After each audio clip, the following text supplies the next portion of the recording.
I've got to mention, because you've put it in the book, the most difficult 6-month period for you began after that, on that Sunday morning when you opened the front door and the flashbulbs are going off and the allegations that appeared in the press.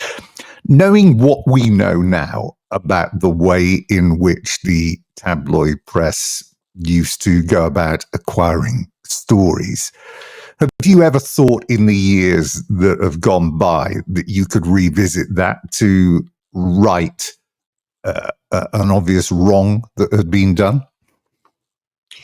No, a difficult one. Certain people within football, particularly Brian Moore, Norman Giller, big Tottenham men, really.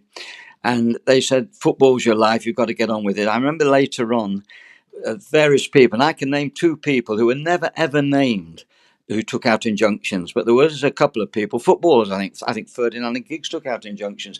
I didn't know what an injunction was at the time. That's what I should have done immediately on that Sunday, contact the solicitor. But I was in a whirl when after that man came to the door, and I can assure you I didn't know what to do. I felt trapped, and I didn't know what they were going to publish. And anyway, what I found out consequently, which people do, the certain press people were being paid, of course they were, to tell stories to the police, and the police were releasing stories to the press, which was incredible. I remember speaking to a very famous, I've got to be careful here, very famous solicitor, he's passed away now, called Oscar Buselink. He was Maxwell's solicitor, I believe. I'm not quite sure about that, but I went to see him. I think he worked from Soho Square.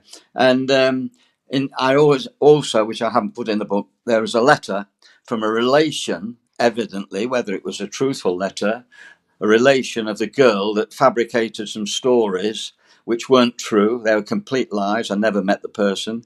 And there was a letter which I handed to the solicitors, who I eventually had a firm of solicitors, and they've kept that letter, where the guy, poor handwriting, had said that he knew that this relation of his, which was evidently that girl, had fabricated the stories. Incredible. That was years after the solicitor received a letter. And even more incredible, and people may forget this, is the fact that you're driving to ITV studios, the Euston studios, and you're driving down the road. This is for the morning TV, and the police pull you over because you're looking suspicious. I mean, it's quite bizarre. Well, it wasn't bizarre at the time, I can assure you, and that did happen. And they suggested I was in an area where I shouldn't have been. According to them, it was near the Victoria Sporting Club off the Edgware Road. Yeah. And obviously, that to this day, that policeman knows that he was. Obviously, they knew my number.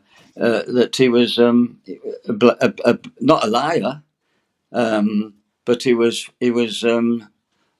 I don't know what the word is for him.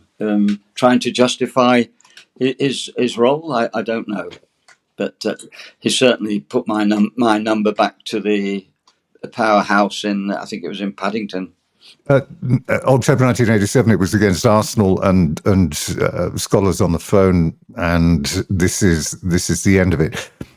Did you feel that you'd been left a bit hung out to dry by the club at that time, or not initially? They were supportive, but eventually I could see that it was wearying them more than it was.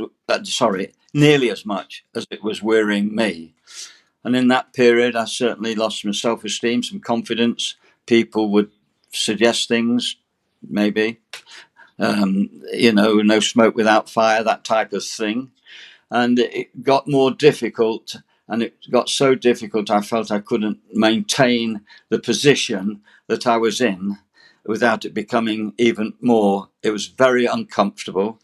And it was put by 2 directors, Alexia and Scholar, with no one in my presence.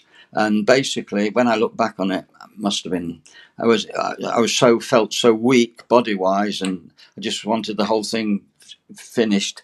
And I signed a piece of paper, and I shouldn't have signed it. I should have said, no, I'm not. If I would have had a really good really good person alongside me, I would have said, no, I'm not signing that. Either sack me or we continue. But I didn't. I resigned. And it was in the best interest of the club as at that moment. And Terry Venables, of course, was on the doorstep.